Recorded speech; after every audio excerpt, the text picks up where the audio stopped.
Itong awitin na ito mga idol, para po to sa mga kongresista, mga kumukutong na mga kongresista. Flood control na mga ghost project.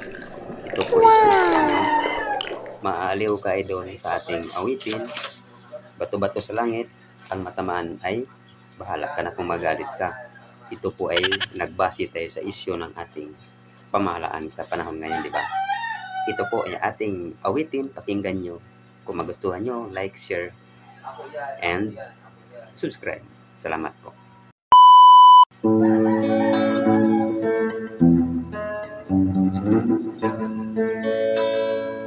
Ang mga kongresista ay may amis yan na. Sa mga tanong ni Senador Marcolita,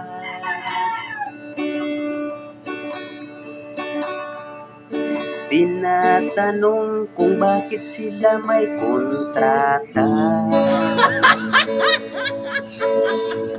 Mga ghost project pala wala sa mapa.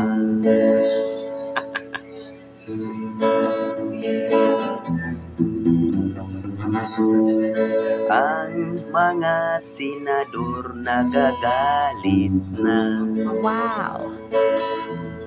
DPWS Secretary Sinabon pinagalitan pa.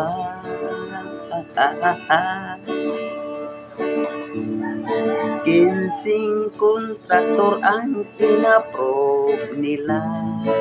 Hamak mo yan? Ang iba ang may-ari, puro kongresista.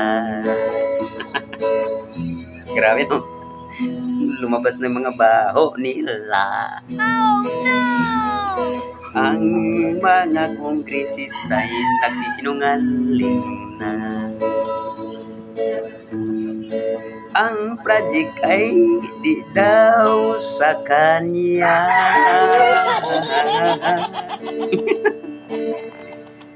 Di niya alam kung may project sa district niya.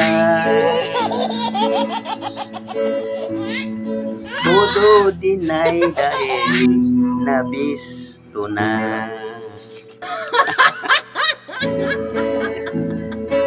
Ang sabi ni Pangulong Marcos, mahiya naman kayo.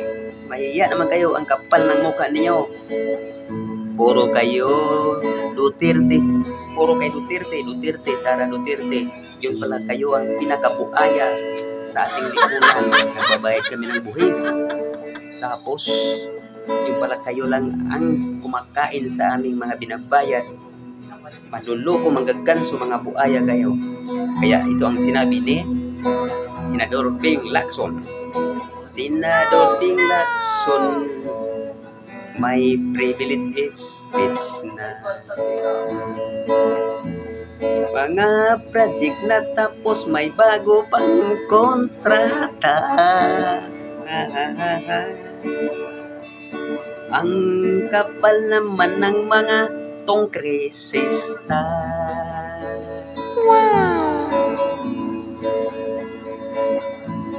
Ang bilyong kwarta pinaghatian na. Senador Ping Lacson nag-privilege speech na. Mga project na tapos may bago pang kontrata. Mahiya naman kayo.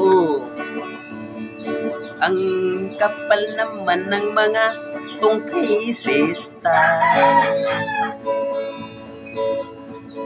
Ang bilyong kwarta pinaghatian na. Ang kapal naman ng mga kongresista. Ang bilyong kwarta pinaghatian na. Mahiya naman kayo sa ating Pangulo.